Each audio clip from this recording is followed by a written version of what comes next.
Ele disse à sua esposa grávida que ela já não era boa o suficiente. Enquanto ela pintava o quarto do bebê, ele fazia as malas. Ele trocou a mulher e o filho que ainda não nascera por um modelo mais novo e por um caminho mais rápido para o topo. Deixou-a sem nada além de contas de hospital e avisos de despejo. Mas ele esqueceu-se de um detalhe. O seu maior rival, o bilionário Julião Távora, estava a observar. E no mundo da elite, a vingança é um prato que se serve não frio, mas numa travessa de ouro maciço. Esta é a história de como uma esposa rejeitada e um inimigo jurado construíram um império e criaram o filho que ele abandonou. O cheiro a tinta azul bebê ainda se agarrava às roupas de Leonor Valente. Um aroma suave a pó de talco e a novos recomeços. Aos 8 meses de gravidez, cada movimento era uma negociação, mas ela passara o dia inteiro a colar decalques de baleias de desenhos animados e nuvens fofas. Sorriu, com uma mão pressionada contra o volume da barriga, onde o seu filho Dines dava pontapés em concordância. «Espera só até veres isto, Ricardo», murmurou ela, ensaiando o momento. Ricardo estava atrasado, mas isso era normal.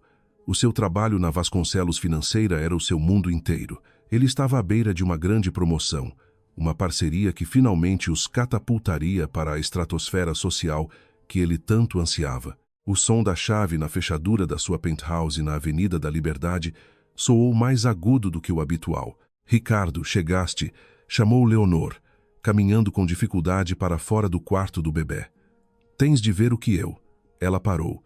Ele não usava o seu habitual fato amarrotado. Vestia um blazer novo de corte impecável, uma camisa de seda que ela não reconhecia e carregava um saco de viagem em pele. Ele não olhava para ela, olhava para além dela, para o mármore de extremós do hall de entrada. «Ricardo, o que se passa? Isso é um saco novo? Temos de falar, Leonor», disse ele. A sua voz era plana, desprovida do calor que ela conhecera durante 7 anos. Um pavor frio, mais agudo do que qualquer dor da gravidez, apoderou-se dela. «Estás a assustar-me. Aconteceu alguma coisa com o negócio? É o Julião Távora outra vez? Eu sei que ele tem tentado». «Isto não é sobre o Távora», interrompeu Ricardo, encontrando finalmente os olhos dela. A frieza ali fê-la estremecer. «Isto é sobre nós. Ou melhor, sobre o facto de que já não há nós». Leonor soltou uma risada tensa e nervosa. «Do que estás a falar?» «Não brinques, Ricardo. Estou demasiado cansada». «Não estou a brincar». Ele pousou o saco com um baque pesado e definitivo. «Vou deixar-te. Os papéis do divórcio serão entregues amanhã». O mundo inclinou-se. Os vapores de tinta, tão doces momentos antes, pareciam agora sufocantes. «Deixar-me? Eu estou grávida de 8 meses. Nós acabamos de preparar o quarto do bebê». Ela apontou num gesto desesperado e trêmulo. «Esse é o problema, não é?» Ele desdenhou, e a transformação do seu rosto de marido para um estranho foi aterradora. «Olha para ti. Estás doméstica. Deixaste-te ir. Estás coberta de tinta. Estás acomodada». «Eu estou grávida», chorou ela, com as palavras a rasgarem-lhe a garganta. «E eu sou ambicioso», retorquiu ele. «A minha carreira está a descolar. O negócio com os Melo e Castro está fechado. Vou garantir a sociedade. Isso é maravilhoso. Então por quê? Porque ser sócio não é apenas um trabalho, Leonor. É uma vida. É um certo tipo de vida. Uma vida que não envolve isto». Ele gesticulou vagamente para o corpo inchado dela. «Eu preciso de uma esposa que se encaixe nessa vida. Uma esposa que possa estar ao meu lado na gala do casino do Estoril. Não uma que está a fazer o ninho. Uma esposa?» A palavra era veneno. «Queres dizer que há outra pessoa?» Ele teve a decência de desviar o olhar por um segundo. Leonor encostou-se à parede, deslizando até ao chão, com a mão a voar para o estômago, como se quisesse proteger o filho das palavras. Catarina Melo e Castro, a filha do CEO, uma socialite de 24 anos conhecida pelo seu perfil no Instagram e pela sua ambição desmedida. Ela tem metade da tua idade, Ricardo. Ela é o que eu preciso», disse ele com a voz gélida. «Ela percebe o que é necessário. O pai dela, o senhor Roberto Melo e Castro, está encantado. Vamos casar-nos assim que o divórcio for finalizado». «O divórcio?» Leonor estava a hiperventilar. «E o bebê? E o nosso filho?» Ricardo suspirou, pegando no saco como se aquilo fosse um ligeiro inconveniente. «Já pensei nisso. Honestamente, Leonor, um bebê agora seria complicado. Pareceria confuso. Vou providenciar um acordo único, uma indemnização, por assim dizer. Mas depois disso, estás por tua conta. Eu vou começar do zero. Uma indemnização? Ela sussurrou, a indignidade da palavra deixando-a dormente. Este é o teu filho. Não sejas dramática. Ele caminhou para a porta. O apartamento está em nome da empresa. O contrato de arrendamento foi cancelado. Tens 48 horas para desocupar. Os meus advogados tratarão do resto. 48 horas, Ricardo. Não tenho para onde ir. Não tenho nada. Eu desisti da minha carreira para te apoiar no teu sonho. E essa foi a tua escolha, disse ele, com a mão na maçaneta da porta. Tu escolheste ser esposa. Eu estou a escolher ser um sucesso. Ele olhou para trás uma última vez, com os olhos a varrerem a mulher que lhe tinha pago os estudos na universidade, que tinha trabalhado para ele, que carregava o seu filho. Não havia amor, nem remorso, apenas uma leve e irritada pena. Adeus, Leonor. Ton taquer de paix. A porta fechou-se com um clique pesado e caro. O som ecoou no enorme e vazio apartamento. Leonor ficou congelada por 1 minuto. Depois 2. O silêncio era absoluto. Olhou para suas mãos manchadas de tinta. E então, um grito primal de luto e raiva rasgou-a. Um som de profunda e animalesca traição. Cambaleou para o quarto azul perfeito, passando pelo berço vazio e pelas baleias alegres e trocistas, e desabou, com o corpo a tremer em soluços que abalavam toda a sua estrutura. Estava sozinha, estava sem um tostão, e estava prestes a trazer uma criança a um mundo que acabara de ser despedaçado. As 48 horas passaram num borrão de humilhação. O banco informou-a de que as contas conjuntas tinham sido congeladas. Os cartões de crédito foram recusados. Ricardo, fiel à sua palavra, tinha-a cortado da sua vida de forma tão limpa como quem apara um fio solto. Ela vendeu o anel de noivado da avó, aquele que Ricardo insistira para que fosse melhorado, mas que ela guardara por sentimentalismo, por dinheiro vivo. Foi o suficiente para alugar um pequeno e úmido apartamento de 1 quarto na Reboleira, uma zona da periferia por onde ela só costumava passar de carro com as janelas fechadas. As paredes eram finas, o cheiro a mofo e a couve cozida era permanente, e o som das sirenes era constante. Leonor, uma mulher que organizara jantares para a elite de Lisboa, agora dormia num colchão em segunda mão no chão. A sua nova realidade era um exercício diário de sobrevivência. Candidatou-se a empregos de baixo nível na introdução de dados, mas ninguém queria contratar uma mulher que parecia pronta para dar à luz a qualquer segundo. A indemnização de Ricardo nunca chegou. Os advogados dele adiavam, alegando que qualquer pagamento estava condicionado a um divórcio limpo e rápido. Ela estava a ser vencida pela fome. Numa chuvosa terça-feira, 1 mês após Ricardo a ter deixado, a primeira contração a sério atingiu-a. Foi selvagem e repentina, semanas antes do previsto. O pânico apoderou-se dela. Procurou desajeitadamente o telemóvel, mas o serviço tinha sido cortado. Não tinha a quem ligar. Agarrando a barriga, cambaleou até ao corredor, batendo à porta do vizinho. Ninguém atendeu. A dor fê-la dobrar-se. Desesperada, desceu as escadas rangentes e saiu para a chuva, mandando parar um táxi que não podia pagar. A viagem até a maternidade Alfredo da Costa foi um inferno na terra. O motorista, um homem chamado Sr. Henriques, viu a sua agonia e a tinta a descascar do prédio dela. Ele apenas acenou com os olhos cheios de simpatia no espelho retrovisor. Vai ficar tudo bem, menina. Vamos levá-la lá. Foi levada à pressa para uma sala de urgências caótica. O parto foi rápido, brutal e solitário. Não havia mão para segurar, nem palavras de conforto, apenas as luzes fluorescentes e as vozes profissionais e distantes dos médicos. Dines nasceu às 3:01 da madrugada. Era pequeno, chocantemente pequeno, mas respirava. Quando o colocaram no seu peito, com o rostinho enrugado e escorregadio do nascimento, Leonor sentiu uma onda de amor tão feroz que eclipsou o seu desespero. Somos só tu e eu, Dines, sussurrou ela, com as lágrimas a escorrerem-lhe pelo rosto. Desculpa-me tanto, mas prometo que nunca te vou desiludir. Por ser prematuro, Dines foi levado para a unidade de cuidados intensivos neonatais, a UCIN. Leonor foi transferida para uma enfermaria partilhada, Na manhã seguinte, desesperada para ver o filho, arrastou-se pelo corredor até a UCIM. Ficou do lado de fora das portas duplas, a observar através do vidro enquanto as enfermeiras cuidavam das filas de pequenas incubadoras. Estava destroçada, tinha o cabelo emaranhado, vestia uma bata de hospital coçada e as lágrimas não paravam. Estava aterrorizada com as despesas médicas, com a forma como o iria alimentar. Com tudo, é um fardo pesado, não é? A voz era profunda, suave e inesperada. Leonor virou-se, assustada. Um homem estava ao lado dela.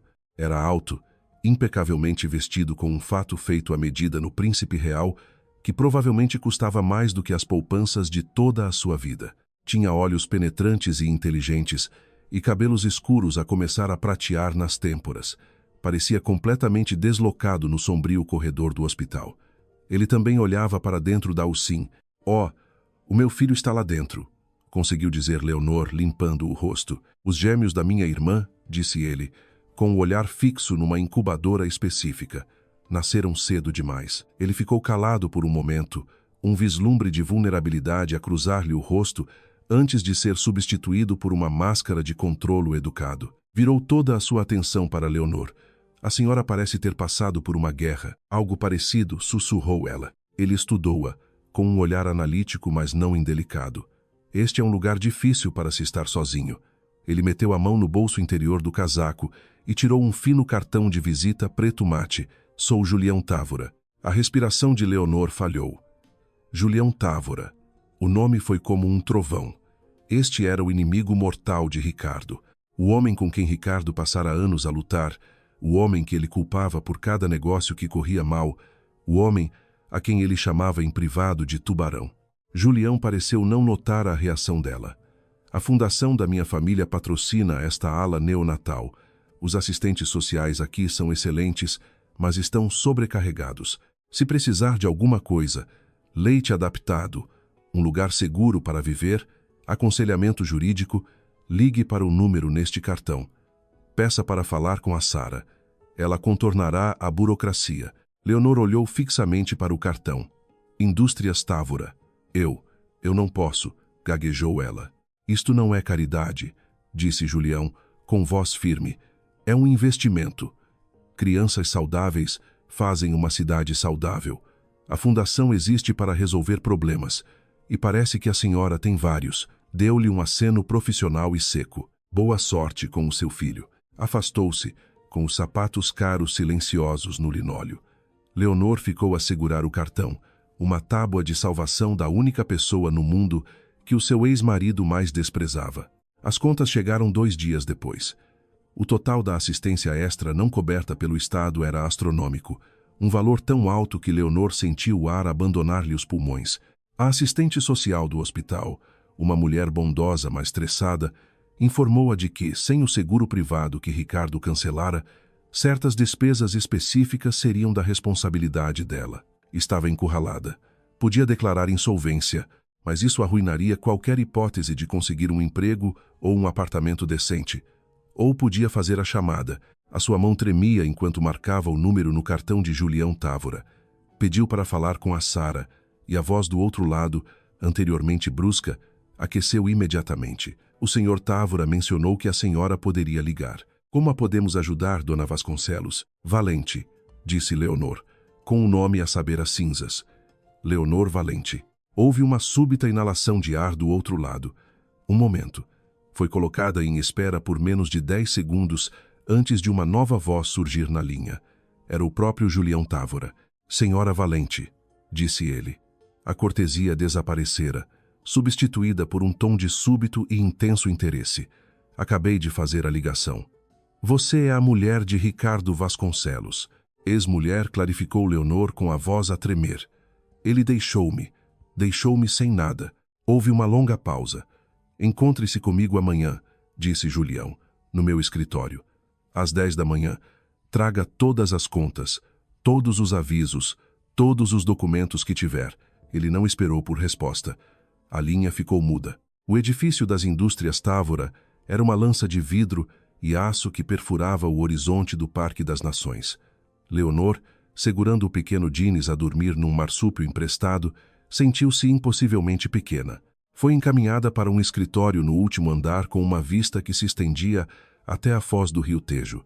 Julião Távora estava atrás de uma enorme secretária de obsidiana. Não se levantou. Sente-se. Durante 1 hora ele não falou. Apenas leu. Leu o aviso de despejo, os extratos bancários, as cartas ameaçadoras dos advogados de Ricardo, os montantes em dívida. O seu rosto era indecifrável. Finalmente, juntou as pontas dos dedos e olhou para ela. Ele não a está apenas a largar, disse Julião, com a voz num rosnado baixo. Está a tentar apagá-la. Ele sabe que se declarar insolvência, ficará desestabilizada. E mais tarde ele pode pedir a guarda exclusiva, alegando que é uma mãe incapaz, ou forçá-la a abdicar dos seus direitos por uma ninharia. O quê? Por que é que ele sequer quereria a guarda? Ele não quer, disse Julião. Ele quer controlo. Quer garantir que o seu passado confuso nunca possa tocar na sua nova vida. Inclinou-se para a frente, com os olhos a perfurarem os dela. Eu conheço o Ricardo Vasconcelos há 15 anos. Fomos analistas juntos no Banco Comercial Português. Ele não competiu apenas comigo, Leonor. Ele roubou o meu algoritmo proprietário, fê-lo passar como seu, e fez com que eu fosse despedido. Quase me levou à falência. Tive de recomeçar do zero. Leonor estava atônita. Ricardo sempre pintara Julião como o vilão. O Ricardo é um parasita. Julião continuou, com a voz perigosamente calma. Ele prende-se a um hospedeiro, drena-o e passa para o seguinte. A senhora foi o hospedeiro dele. Agora está preso ao Roberto Melo e Castro. Então, o que acontece agora? Sussurrou Leonor, abraçando Dines mais perto de si. Agora, destruímo-lo. Leonor encolheu-se. Eu não quero destruí-lo. Só quero sobreviver. Quero criar o meu filho. As duas coisas são mutuamente exclusivas, disse Julião de forma plana. Enquanto ele tiver poder, a senhora será uma ameaça a ser gerida. A única forma de alguma vez estar segura é se ele não tiver mais nada para lhe tirar. E a única forma de isso acontecer é se ele ficar sem nada. Deslizou um documento pela secretária. Isto é um contrato. A Fundação Távora pagará todas as suas dívidas. Garantirá um apartamento de 2 quartos num edifício de luxo seguro no centro de Lisboa. Providenciará uma mesada mensal para as suas despesas e uma ama a tempo inteiro. A cabeça de Leonor andava à roda. Em troca de quê? Informação e lealdade. Foi casada com ele durante 7 anos. Sabe como ele pensa. Conhece os hábitos dele, as passwords dele, as contas de e-mail privadas dele. Quer que eu seja uma espia para si. Quero que forneça as munições, corrigiu Julião. Eu dispararei a arma. E mais uma coisa. Olhou para Dines, com a expressão a suavizar-se pela primeira vez. A senhora também virá trabalhar para mim. Não na fundação. Aqui, nas indústrias Távora. Começará na contabilidade, onde não poderá ser facilmente encontrada. Mas serei eu a treiná-la pessoalmente. Por quê? Por quê, Leonor? Disse Julião, levantando-se e caminhando para a janela.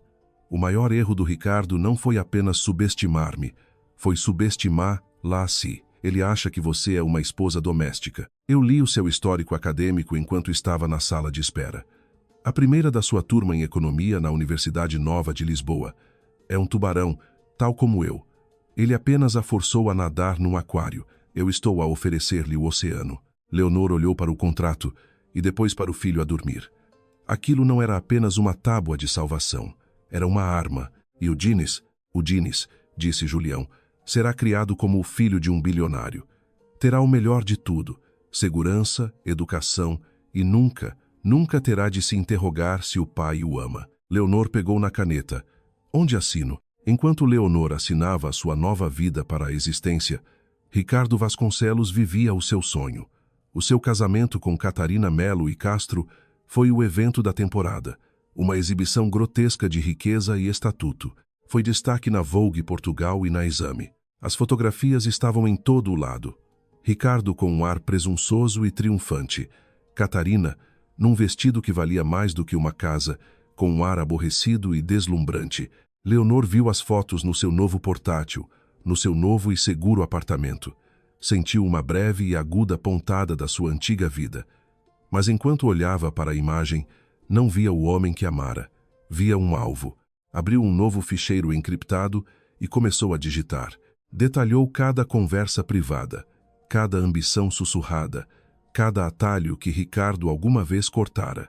Lembrou-se do nome do disco rígido oculto dele, lembrou-se da password secreta que ele usava para o seu livro Razão Pessoal. Já não era uma vítima, era um trunfo. Os 5 anos seguintes foram uma montagem de trabalho brutal e implacável. Leonor Valente, que assumira legalmente o apelido de solteira, chegava às indústrias Távora antes de o sol nascer e saía muito depois de ele se pôr.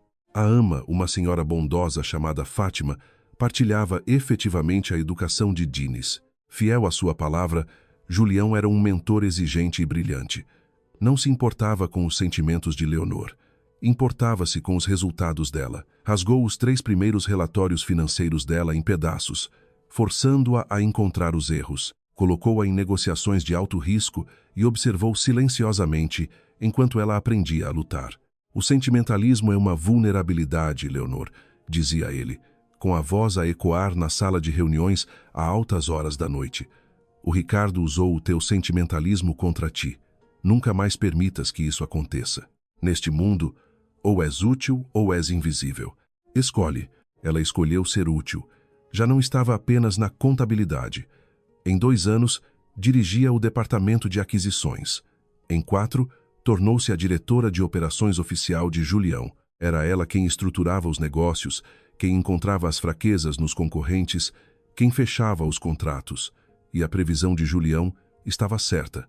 Ela era um tubarão, era implacável, eficiente e via cada problema como um puzzle a ser resolvido. A esposa suave e manchada de tinta desaparecera, substituída por uma mulher que vestia fatos feitos por medida, falava com uma autoridade inabalável e impunha o respeito de um edifício cheio de executivos de topo. Mas a sua transformação não foi apenas profissional.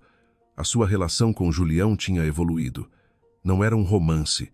Era uma aliança forjada num objetivo comum e num profundo respeito mútuo. Ele era a única pessoa na Terra que a compreendia. E depois havia Dines. Desde o início, Julião mostrara interesse pelo rapaz. Passava pelo apartamento dela, ostensivamente para deixar dossiês, mas acabava no chão a construir elaboradas torres de blocos com a criança. À medida que Dines crescia, foi Julião quem o ensinou a andar de bicicleta, quem lhe lia o jornal de negócios de forma simplificada, como ele afirmava, quem o levava ao pavilhão do conhecimento. Ricardo Vasconcelos, entretanto, nunca tinha ligado uma única vez, nunca tinha pedido uma fotografia, nunca tinha enviado um cartão de anos, tinha apagado o filho com sucesso. Quando Dines tinha 4 anos, chegou do colégio confuso. O Tiago tem um papá chamado pai. O meu papá chama-se Julião. Sou diferente? Nessa noite, Julião apareceu. Sentou-se com Leonor no sofá dela, num raro momento de silêncio. Ele está a fazer perguntas, disse Leonor com a voz tensa. Ele merece respostas, respondeu Julião, e merece um nome. Olhou para ela com uma expressão séria. Quero adotá-lo, Leonor, legalmente. Quero que ele seja Dines Távora. Quero dar-lhe o meu nome, a minha proteção e o meu legado. O Ricardo não merece o título de pai. As lágrimas acumularam-se nos olhos de Leonor. Julião, não tens de fazer isso. Não o estou a fazer por ti, disse ele, não sem carinho. E não o estou a fazer para irritar o Ricardo. Estou a fazer-lo porque ele é meu filho em tudo o que importa. Ricardo Vasconcelos, feliz por estar livre do seu passado embaraçoso, abdicou dos direitos de paternidade, sem pensar 2 vezes. Os advogados informaram-no de que era um corte limpo que o protegeria de futuras responsabilidades financeiras. Assinou os papéis no capote do seu novo Bentley. Dines Valente tornou-se Dines Távora. Enquanto isso, a vida de Ricardo não era o paraíso que ele tinha imaginado. Catarina era patologicamente gastadora. O pai dela, Roberto Melo e Castro, nunca tinha confiado totalmente em Ricardo. Deu-lhe o título de sócio, mas nenhum poder real. Ricardo era uma figura de proa glorificada, preso numa gaiola de ouro, constantemente a tentar provar o seu valor. As tentativas de terem um filho biológico tinham falhado, fonte de amargas discussões privadas. Ricardo estava sob estresse, excessivamente endividado e profundamente insatisfeito. Tinha trocado a alma por uma vida que, no fim, era vazia. A rota de colisão estava traçada.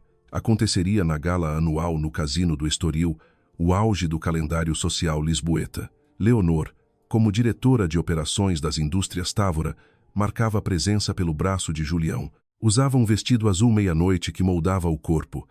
O cabelo estava apanhado e um colar de diamantes, um bônus de Julião, brilhava na sua garganta. Estava, numa palavra, magnífica.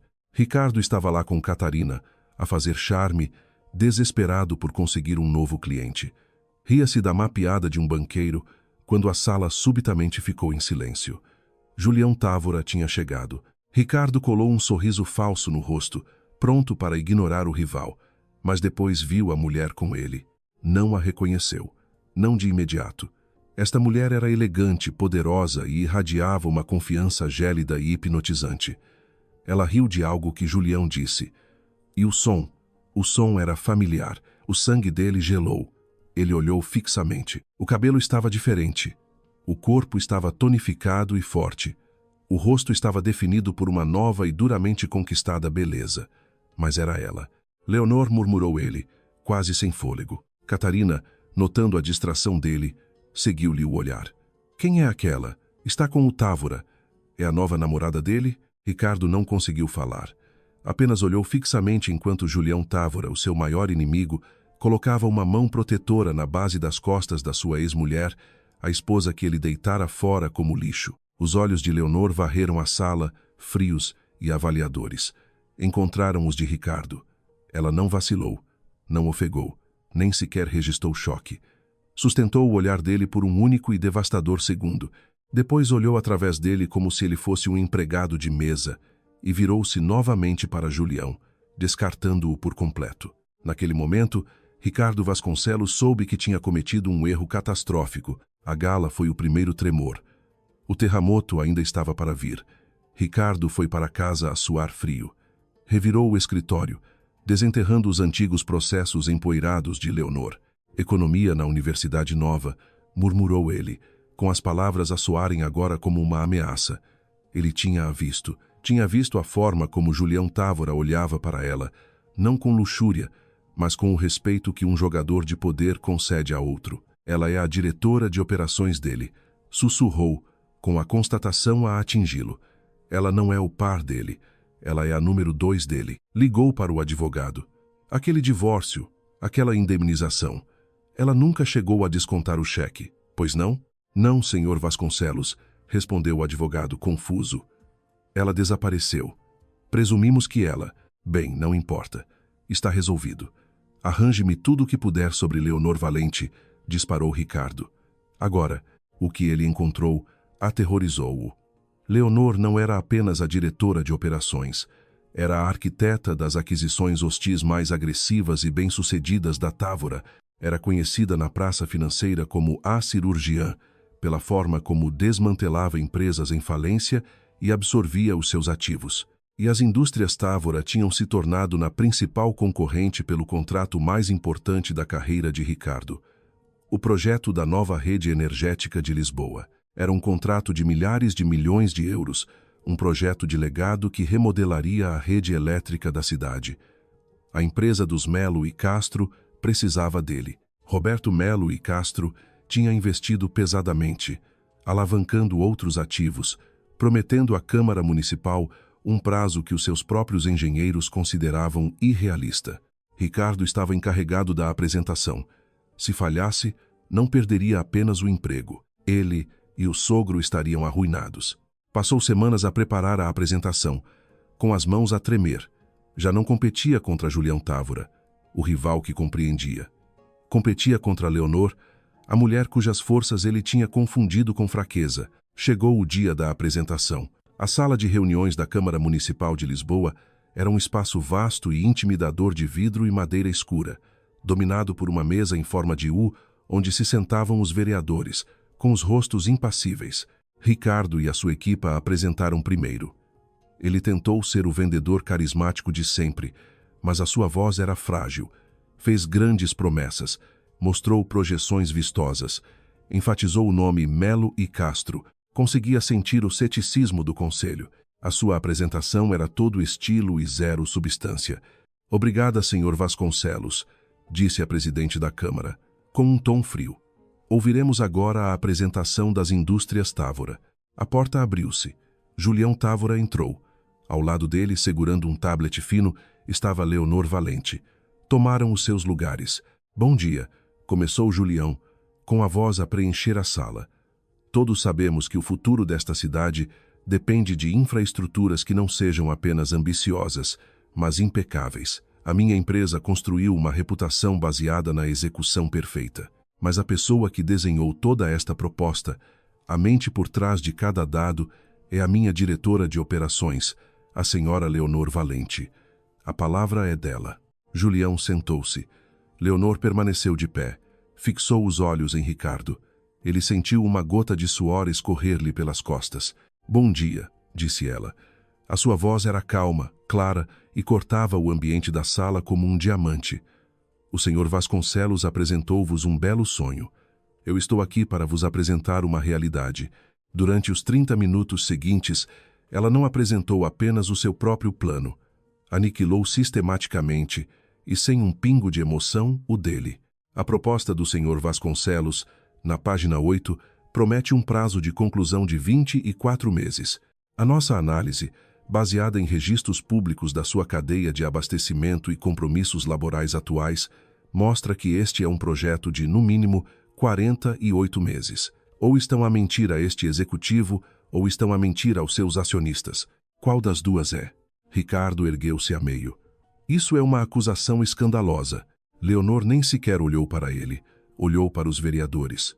Não é uma acusação. É um facto. Neste slide, verão que o principal fornecedor de betão deles já está comprometido com 2 outros grandes projetos do Estado. Não podem dar resposta à procura. A nossa proposta conta com 3 fornecedores diversificados já sob contrato. Ela continuou. O orçamento do senhor Vasconcelos, na página 12, depende de um empréstimo interno do Grupo Melo e Castro. Isto não é capital, é dívida. Ele está a alavancar o projeto antes mesmo de ele começar. Este modelo financeiro, ela clicou e um gráfico complexo encheu o ecrã. Não é apenas otimista, é irresponsável. Expõe a cidade a um passivo enorme. Ela guiou o conselho através de cada linha orçamental, expondo a podridão no núcleo da empresa dos Melo e Castro. Usou a linguagem financeira precisa que Ricardo lhe ensinara, a taquigrafia privada que ele usava quando se gabava de contabilidade criativa. Ela estava a usar o manual dele contra ele. Finalmente apresentou o plano da Távora. Era conservador, totalmente financiado e à prova de bala. Cada risco estava mitigado. Cada número era suportado por 3 fontes. Quando terminou, fez-se um silêncio atônito. A presidente olhou para Ricardo. Senhor Vasconcelos, tem alguma refutação à análise da engenheira Valente? Ricardo levantou-se, com o rosto numa máscara de raiva contida. Estava a tremer. Isto é um ataque pessoal. Ela tem razão, murmurou um vereador, olhando para os números. A proposta da Távora é sólida, disse outro. A votação foi unânime. O contrato foi adjudicado às indústrias Távora. Ricardo Vasconcelos não tinha apenas perdido o negócio. Tinha sido pública, profissional e totalmente humilhado. Ricardo esperou à porta da sala de reuniões, com o coração a bater-lhe violentamente contra as costelas. Os membros do executivo passaram, evitando propositadamente o seu olhar. O seu sogro, Roberto, já lhe tinha ligado 2 vezes. Ricardo deixou ir para o voicemail. A porta abriu-se. Julião Távora e Leonor Valente saíram, envolvidos numa conversa profunda. Leonor. A voz de Ricardo era um grasnar desesperado. Ambos pararam. Julião levantou uma sobrancelha, com um brilho predador e divertido no olhar. Leonor apenas olhou para ele, com a expressão tão vazia como se fosse um estranho a pedir indicações. Não podes fazer isto, gaguejou Ricardo, com a sua fachada de poder a desmoronar-se. Isto foi uma vingança pessoal. Tu envenenaste-os contra mim, eu usei os teus próprios números, Ricardo, disse Leonor, com voz baixa. A tua proposta era um castelo de cartas. Devias estar grato por ter sido eu a apontar isso e não uma auditoria do Ministério Público. Sua víbora, sibilou ele, dando um passo em direção a ela. Julião colocou-se entre eles, um objeto silencioso e inamovível. Eu não faria isso, avisou. Ricardo murchou. virando o desespero novamente para Leonor. Por quê? Depois de todos estes anos, arruinar-me. Isto foi tudo sobre vingança? Leonor permitiu-se um pequeno e frio sorriso. Vingança? Não te lisonjeis. Isto não foi sobre o passado, foi sobre um contrato. Tu simplesmente foste medíocre. A rejeição casual foi pior do que qualquer insulto. Eu dei-te tudo, gritou ele. Deste-me 48 horas para desocupar um apartamento, corrigiu ela. Deste-me uma montanha de dívidas. Não me deste nada. Tudo o que tenho, fui eu que construí. Tudo o que tens, tu roubaste. Uma percepção terrível iluminou o rosto dele. Este foi o plano dele desde o início, não foi? Apontou para Julião. Ele encontrou-te, usou-te para chegar a mim, transformou-te nisto. Ele não me transformou em nada, Ricardo, disse Leonor, ajustando a manga do blazer. Ele viu-me. Estavas tão ocupado a olhar para a Catarina Melo e Castro que te esqueceste com quem casaste. Achavas que eu era uma gata doméstica. Esqueceste-te que eu era uma leoa. Ricardo respirava ofegantemente, com o mundo a desabar. A minha empresa, o meu casamento. Destruíste-me. Não. Julião Távora falou pela primeira vez, com a voz sedosa e perigosa. Foste tu que fizeste isto. Tu apenas assinaste a papelada. Nós apenas a processamos. E o bebê? Perguntou Ricardo, com a voz a falhar, numa última e desesperada carta a jogar. O nosso filho, o Dines. O que fizeste com ele? Ele está bem? A temperatura no corredor caiu 10 graus. O rosto de Leonor, que antes era frio, tornou-se ártico. Tu não vais, sussurrou ela, pronunciar o nome dele. Ele é meu filho, gritou Ricardo. Ele é meu filho, contrapôs Julião, com a voz a estalar como um chicote letal. Ele é o Dines Távora. É um menino brilhante e feliz de 6 anos. É o melhor da turma no Colégio São João de Brito. Tem um nível de francês de conversação. E neste momento está a decidir se quer jogar rugby ou aprender a programar. Tem um pai que o adora e uma mãe que incendiaria o mundo por ele. Julião deu um passo em frente, forçando Ricardo a recuar. Tu não és nada para ele. És uma anedota biológica, uma nota de rodapé num documento legal. Tu cedeste-o, lembras-te? De graça, foi o único negócio inteligente que fizeste na vida. Esse foi o golpe final. O conhecimento de que o filho que ele descartara como uma confusão, estava a ser criado pelo seu maior inimigo, a viver a própria vida de privilégios pela qual Ricardo o traíra. Mas nós não viemos cá apenas pelo contrato, Ricardo, disse Leonor, com a voz a puxá-lo de volta da beira do precipício. O quê? Sussurrou ele. A análise, disse Julião, tocando no tablet. Enquanto a minha diretora de operações revia a tua contabilidade criativa, descobriu um padrão bastante alarmante de fraude eletrônica, peculato e violações das regras do mercado de valores. Tudo com origem nas contas pessoais do teu sogro, mas todas com a contra-assinatura tua. O rosto de Ricardo ficou branco. Nós acabamos de ganhar o contrato com a Câmara, explicou Leonor como se falasse com uma criança, o que significa que todas as finanças da vossa empresa, que submeteste como parte da proposta, são agora registro público, e já encaminhamos a nossa análise para o Ministério Público e para a CMVM. Ficaram muito interessados. Ricardo tropeçou para trás, batendo na parede. Não, o Roberto. Eu só assinei. Tu acabaste de assinar a tua própria confissão, concluiu Julião. Estavas tão desesperado pela aprovação dele que te tornaste no bode expiatório. E quando o Roberto Melo e Castro tiver de escolher entre salvar-se a si próprio ou salvar o seu genro idiota, bem, ele é um tubarão ainda maior do que eu. Aproveita a prisão, Ricardo, disse Leonor. Ela e Julião viraram-se e afastaram-se, com os passos a ecoarem no corredor. Ricardo Vasconcelos escorregou pela parede e sentou-se no chão, um homem completamente destruído. O cheque-mate estava completo. O colapso não foi um desmoronar silencioso, foi uma detonação pública. O Jornal Expresso e o Público deram o destaque na primeira página. Império Melo e Castro desmorona-se. CEO e genro Ricardo Vasconcelos indiciados por fraude massiva. Contrato da Câmara adjudicado às indústrias Távora. A reportagem era uma aula magna de evisceração jornalística. Detalhava não apenas os modelos financeiros imprudentes e as mentiras flagrantes na proposta da rede energética, mas também incluía uma fonte anônima que fornecera um dossiê devastador sobre o portfólio alargado dos Melo e Castro, revelando um padrão de alavancagem e fraude que remontava a anos. Leonor e Julião assistiram à primeira reportagem televisiva a partir da sala de reuniões principal das indústrias Távora, a mesma sala onde tinham planeado o ataque. O ecrã mostrava um pivô de semblante carregado. Recebemos agora relatos, dizia o jornalista, de que todo o caso foi exposto por uma análise financeira incrivelmente detalhada, entregue anonimamente à CMVM e ao Ministério Público ainda ontem. Fontes chamam ao dossiê uma obra de arte, o mapa perfeito para uma condenação.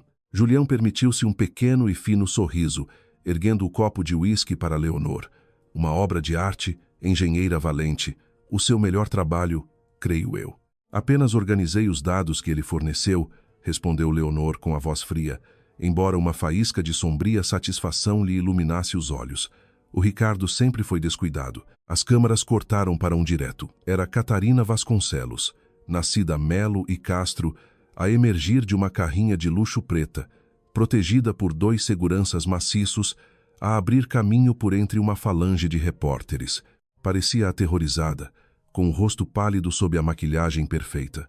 Sem comentários. Não tenho comentários, guinchou ela, uma mulher completamente diferente da socialite entediada na gala. A cena cortou novamente. Roberto Melo e Castro, com o rosto como uma máscara de pedra, estava a ser retirado do seu escritório algemado pela polícia judiciária. Ricardo Vasconcelos, continuou o jornalista, ter-se entregado às autoridades na sua residência há 1 hora. Está detido preventivamente sem direito à fiança, tal como o sogro. Julião tirou o som da televisão. O silêncio na sala era pesado, definitivo. Está feito, sussurrou Leonor. Não foi uma pergunta. Não, disse Julião, virando-se para encarar.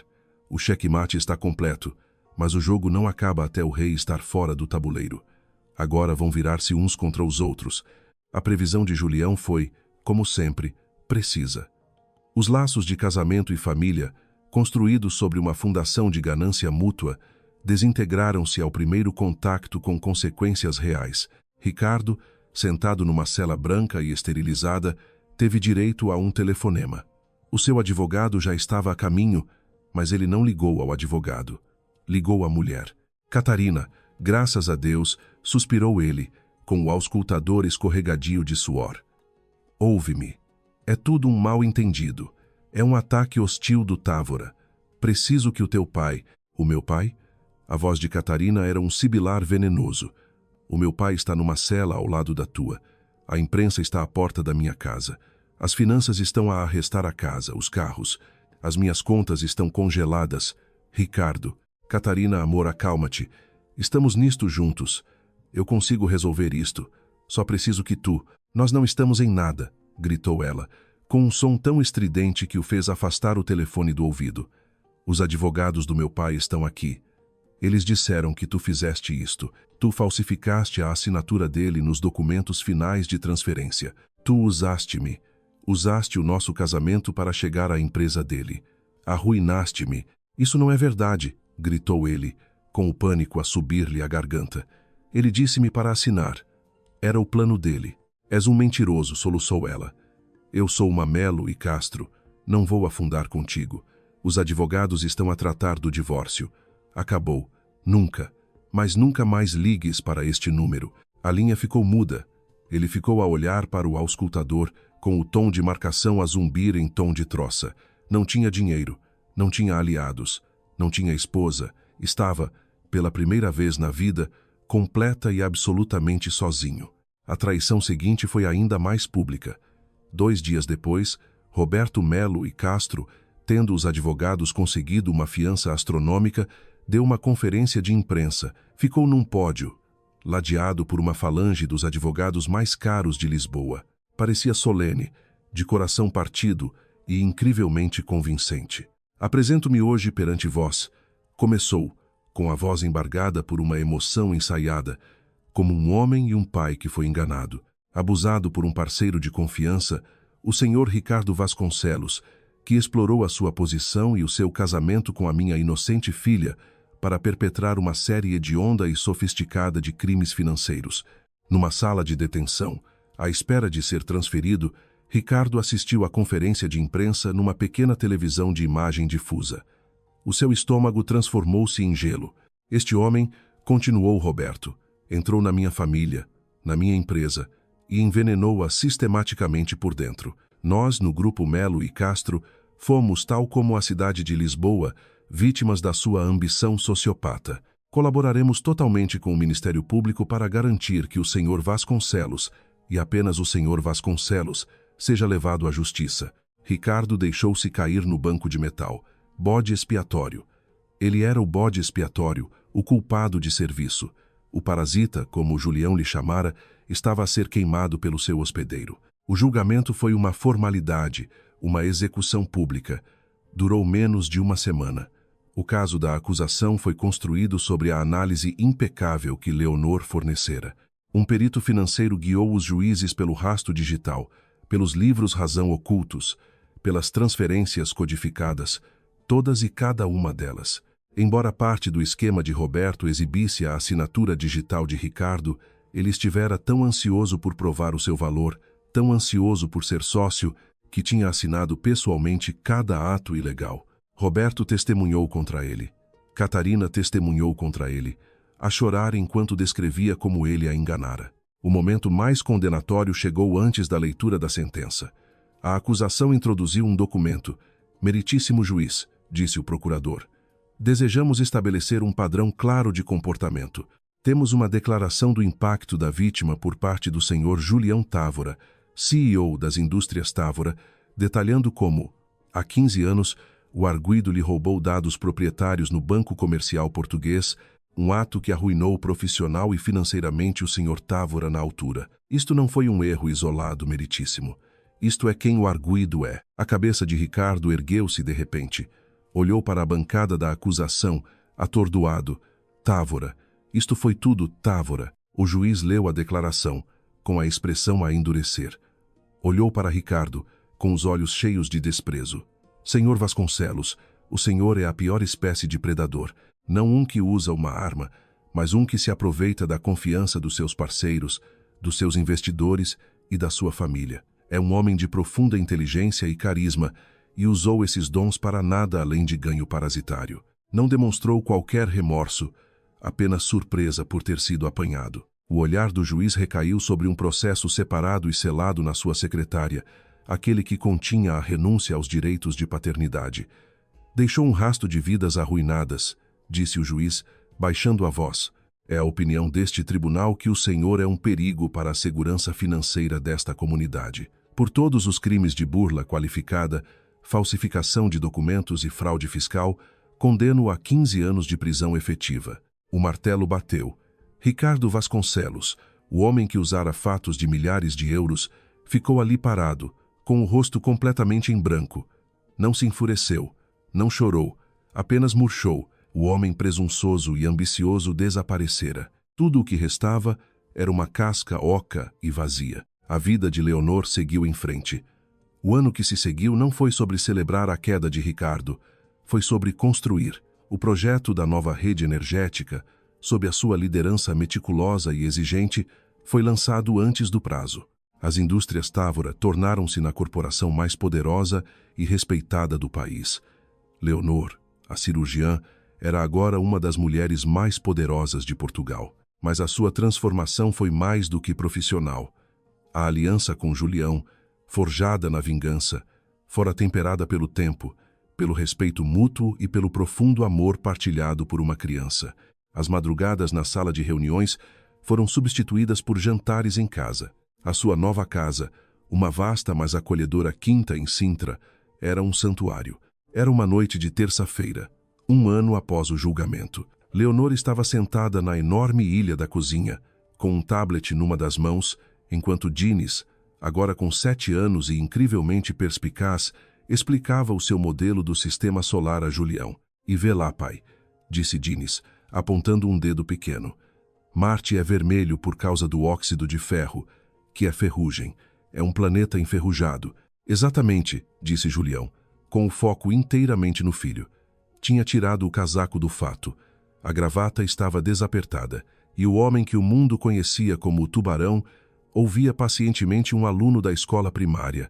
Mas se está coberto de ferrugem, o que é que isso te diz sobre o que lá existia? O sobrolho de Diniz franziu-se.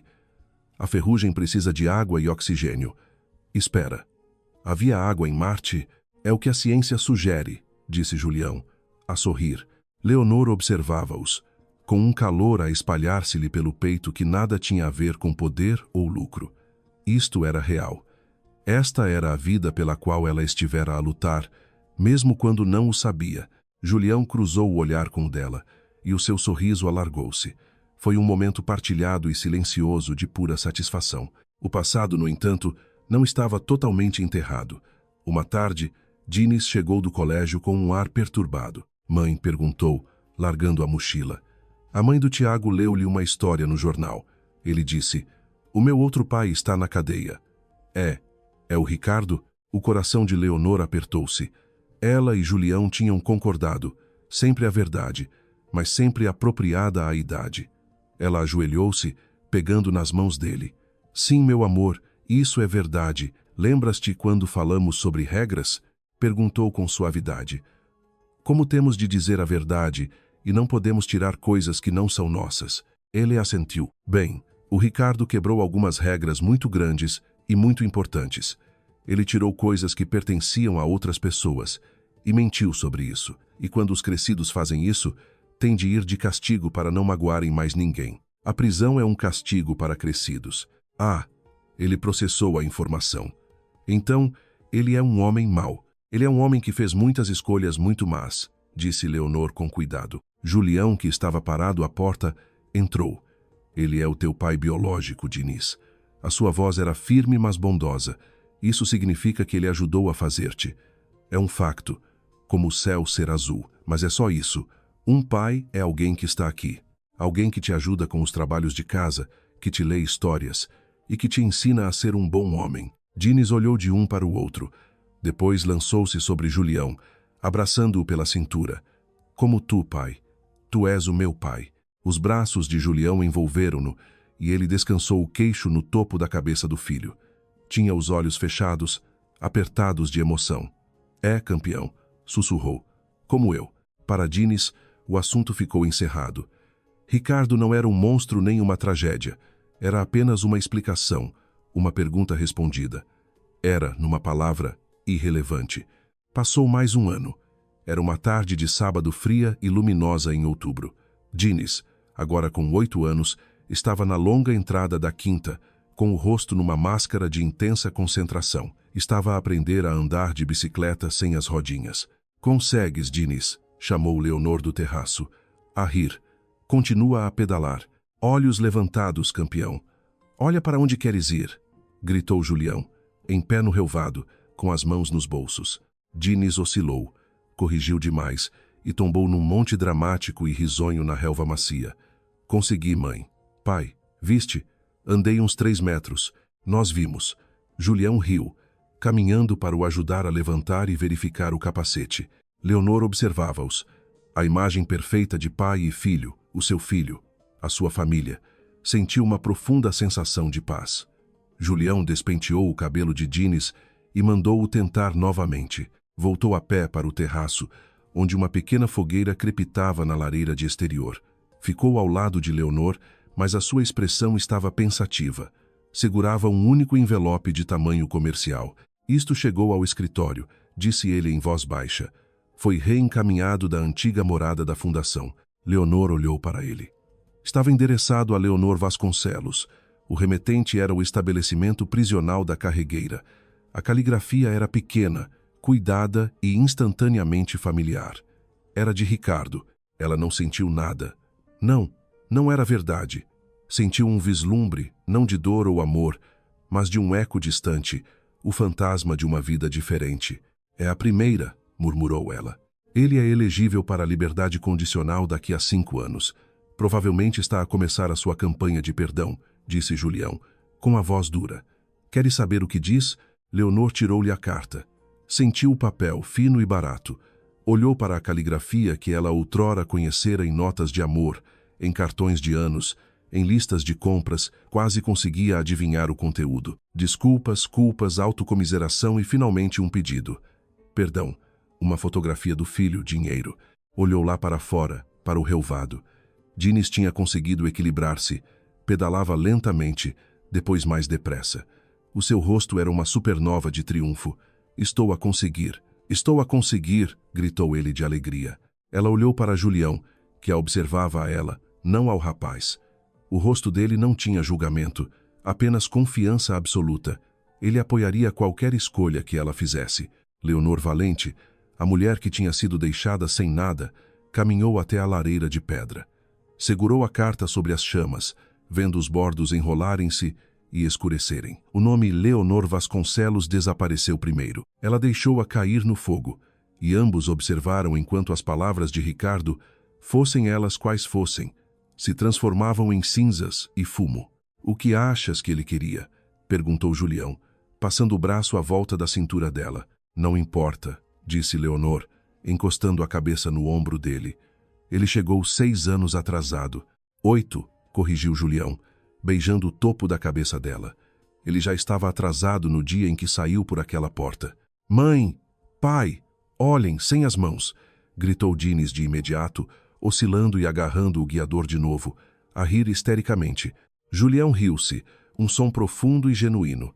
Ele vai dar-me um ataque cardíaco. Ele é feliz, disse Leonor com a voz embargada. É tão completamente feliz. Nós todos somos, respondeu Julião. Ela virou-se nos braços dele para o encarar. Isto é a verdadeira vingança, não é? Não o julgamento, não a prisão. O Ricardo achava que o prêmio era o nome Melo e Castro e uma penthouse, disse Julião, com os olhos a traçarem o rosto dela. Ele foi um tolo, tinha o mundo inteiro nas mãos e atirou-o fora porque estava coberto de tinta. Leonor sorriu, um sorriso real e caloroso que lhe chegou aos olhos. Ele não perdeu apenas o filho para o inimigo, Julião. Ele deu uma família ao inimigo. A expressão de Julião suavizou-se e ele inclinou-se, capturando os lábios dela num beijo que não era sobre aliança ou vitória, mas sobre um amor simples e profundo. Consegui! Gritou Diniz, travando bruscamente à frente deles, com o rosto sujo de terra e extasiado. Pai, viste aquilo? Saltei na lomba, mãe. Eu saltei. Julião quebrou o beijo, com um sorriso a rasgar-lhe o rosto. Apanhou o filho, atirando-o ao ar. Eu vi-te, pequeno piloto. Eu vi. Leonor observava-os, o marido e o filho, as suas gargalhadas a ecoarem no ar límpido de outono. A verdadeira vingança não foi uma destruição calculada. Foi o riso de uma criança feliz que nunca conheceria a dor do abandono. Foi o amor de um bom homem. Foi o facto simples, devastador e belo de que Ricardo Vasconcelos não tinha apenas perdido. Tinha sido esquecido. Tinha tido sucesso em apagar o seu passado e, ao fazê-lo, tinha se apagado a si próprio do futuro perfeito deles. E aí tem. Ricardo Vasconcelos achou que estava a subir na vida, mas atirou fora as 2 pessoas que teriam sido o seu maior legado. Não perdeu apenas o emprego, perdeu o filho para o seu maior inimigo e a liberdade para a mulher que achava ser fraca, a justiça kármica servida bem fria. O que acharam da vingança final da Leonor? Foi a destruição no mundo dos negócios ou a vida feliz que ela construiu? Deixem-me saber a vossa parte favorita nos comentários abaixo. Muito obrigado por assistirem. Se adoram histórias de traição e karma final, não se esqueçam de deixar o vosso gosto. Partilhem este vídeo com alguém que precise de o ver. E o mais importante, subscrevam o canal e ativem o sininho. Publicamos novas histórias dramáticas todas as semanas e não vão querer perder o que aí vem.